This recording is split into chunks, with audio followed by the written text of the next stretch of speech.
अगर आपने अभी तक मेरा चैनल सब्सक्राइब नहीं किया है तो प्लीज़ इसको सब्सक्राइब कर लीजिए और बेल आइकन ज़रूर दबाइए, जिससे रेगुलरली मेरे वीडियो की आपको नोटिफिकेशन मिलती रहे।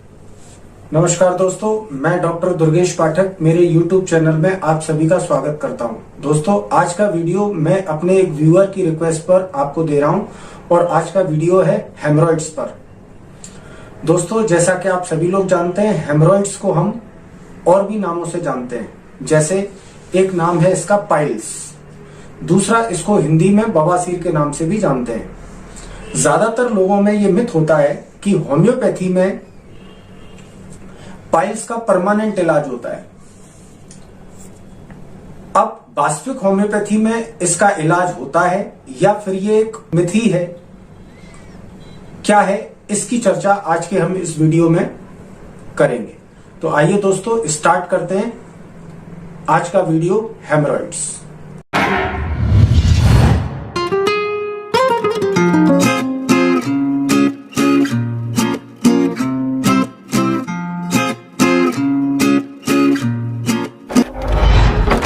सबसे पहले हम ये जानना चाहेंगे कि हेमरॉइड्स होते क्या हैं।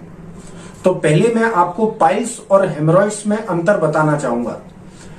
जो टर्म पाइल्स होता है उसको हम इस्तेमाल करते हैं ऐसे पाइल्स के लिए जिनमें सिर्फ वेरिकोसिटीज हैं और ब्लीडिंग नहीं है, मतलब नॉन ब्लीडिंग पाइल्स को हम सिंपल पाइल्स कहते हैं, और जिन पाइल से ब्लीडिंग होती है उनको हम हेमरॉइड्स कहते हैं। ये जरा सा एक डिफरेंस होता है हेमरॉइड और पाइल्स के अंदर। हिंदी में इसको हम बवासीर के नाम से जानते हैं। दोस्तों, हेमरॉइड्स और पाइल्स बेसिकली होते क्या हैं, पहले हम इसकी पैथोलॉजी को समझेंगे। जब आप पैथोलॉजी को अच्छी तरह समझ जाओगे तब ये समझ पाओगे कि होम्योपैथी में अगर इसका इलाज है तो क्या है, कितना है, और क्या वास्तविक होम्योपैथी से पाइल्स परमानेंटली जाती हैं या नहीं जाती। पाइल्स बेसिकली हमारी एनल कैनाल की वेरिकोज वेन्स होती हैं। अब वेरिकोज वेन्स क्या हैं? देखिए दोस्तों, वेन्स हमारी बॉडी के एक ब्लड वेसल का टाइप होता है जो हमारी बॉडी के पेरिफेरल एरिया से डीऑक्सीजनेटेड ब्लड को कलेक्ट करती हैं और हार्ट की तरफ ले जाती हैं। जब किसी वेन में खून का कलेक्शन हो जाता है, वो डायलेट हो जाती है, वो टेढ़ी मेढ़ी हो जाती है, तो हम उसको वेरिकोज वेन्स कहते हैं।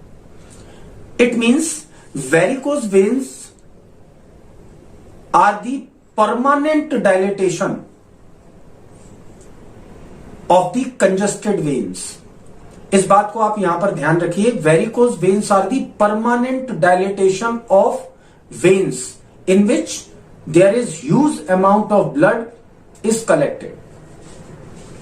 ओके, तो इस बात का ध्यान रखेंगे कि वेरिकोज वेन हमारी बॉडी का परमानेंट डायलेटेशन होता है। अब जो पाइल्स हैं वो भी एक वेरिकोज वेन है। जैसा मैंने आपसे कहा, पाइल्स जो होती हैं वो हमारी बॉडी में 4 ग्रेड की होती हैं। पहली ग्रेड को हम इंटरनल पाइल कहते हैं। इस दौरान हम क्या देखते हैं कि जब आप एग्जामिन करोगे एनल कैनाल को तभी आपको यहां पर पाइल्स नजर आएंगे।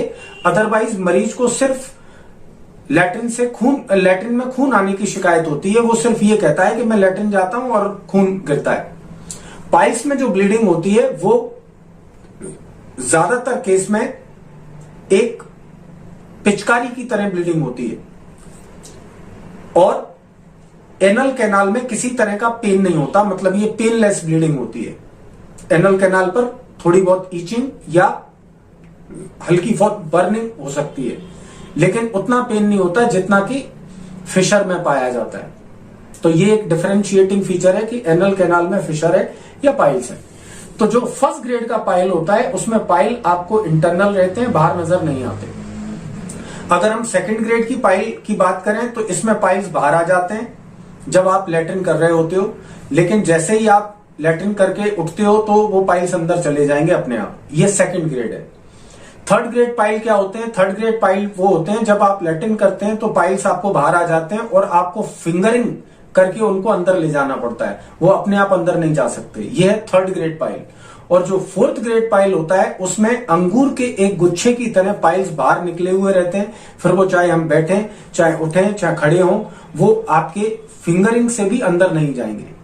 ठीक है, तो ये है ग्रेड्स पाइल्स की। ज्यादातर मरीज होम्योपैथी में ये सोच के आता है कि मैं होम्योपैथी में जाऊंगा तो एक जादू सा होगा, वो कोई दवाई देंगे और मेरी पाइल्स बिल्कुल चली जाएंगी। ऐसा नहीं है दोस्तों। होम्योपैथी का स्कोप क्या है पाइल्स में, मैं आपको एक एक करके बताऊंगा। देखिए, सबसे पहले तो होम्योपैथी में फर्स्ट ग्रेड के पाइल एक ऐसे पाइल हैं जिनका होम्योपैथी में अच्छा इलाज हो सकता है। मतलब फर्स्ट ग्रेड के पाइल होम्योपैथी में ट्रीटेबल है। क्यों? क्योंकि यहां पर वेन्स ज्यादा डायलेट नहीं हुई हैं। मैंने जैसा आपको पहले ही बताया कि ये परमानेंट डायलेटेशन है। तो जब ये शुरुआती डायलेटेशन में होते हैं तब हम इनको रिकवर कर सकते हैं। लेकिन जब piles second grade, third grade और फोर्थ ग्रेड के हो जाते हैं तब हम होम्योपैथी से इनके साइज को रिड्यूस नहीं कर सकते। हाँ, ये बात जरूर है कि आप सेकंड ग्रेड, थर्ड ग्रेड और फोर्थ ग्रेड के पाइल्स के पेशेंट अगर आपके पास आते हैं तो आप उनके सिम्टम्स को रिलीफ कर सकते हो, उनके सिम्टम्स में आराम दे सकते हो, लेकिन वो मास जो है पाइल्स का वो हमेशा मौजूद रहेगा, वो कम नहीं होगा। सेकंड ग्रेड, थर्ड ग्रेड और फोर्थ ग्रेड पाइल्स में अलग अलग ट्रीटमेंट होता है। जब आप सेकंड ग्रेड पाइल्स में होते हो तो आप, या जब आपको इंटरनल पाइल होती है तो आप, मतलब फर्स्ट ग्रेड और सेकंड ग्रेड पाइल में आप इंजेक्शन थेरेपी का यूज करते हैं, जिसमें एक स्क्लेरोसेंट एजेंट को उस पाइल्स के अंदर इंजेक्ट कर दिया जाता है, जिससे वो वेन चिपक जाती है और पाइल्स का साइज रिड्यूस हो जाता है। जब आप किसी थर्ड ग्रेड पाइल के पेशेंट को देखते हैं तो उसमें लाइगेशन थेरेपी चलती है, जिसमें एक धागे से लाइगेट करके उसको नेक्रोस किया जाता है, जिससे वो पाइल ड्रॉप आउट हो जाते हैं। फोर्थ ग्रेड पाइल को आपको सर्जिकली रिमूव करना होता है, जिसको हम हेमरॉइडेक्टमी कहते हैं। तो ये है अलग अलग पाइल के अलग अलग सर्जिकल ट्रीटमेंट। जहां तक मेरे ओपिनियन का सवाल है, सेकंड ग्रेड, थर्ड ग्रेड और फोर्थ ग्रेड पाइल्स में आप सिम्टम्स में रिलीफ तो होम्योपैथी से दे सकते हो, लेकिन उसका मास कम नहीं होगा, उसका इलाज आपको सर्जिकली ही करना पड़ेगा। हाँ, होम्योपैथी से आप पाइल्स की रिकरेंस ही रोक सकते हो।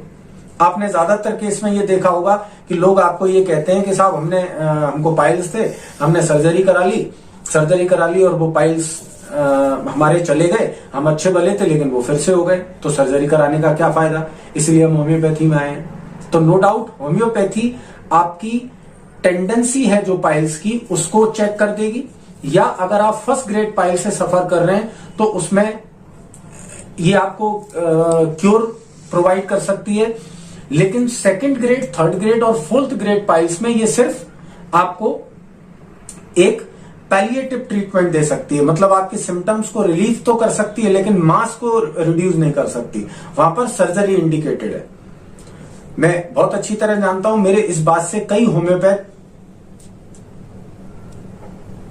एग्री नहीं करेंगे और कई होम्योपैथ शायद इस बात को उल्टा कहें, लेकिन ये मैं बात आपको प्रैक्टिकली बता रहा हूं।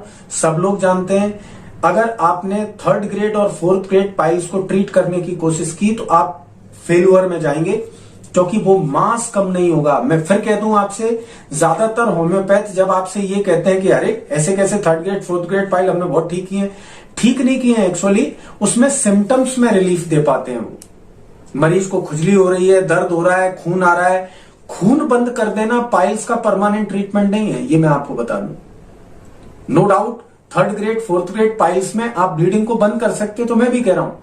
कई होम्योपैथ इसी को क्योर समझने लगते हैं, ये क्योर नहीं होता दोस्तों, ये सिर्फ पैलिएशन है। उसको बार बार ब्लीडिंग होगी, आपको बार बार दवाइयां देना पड़ेंगी, वो परमानेंटली ठीक नहीं होगा। क्यों?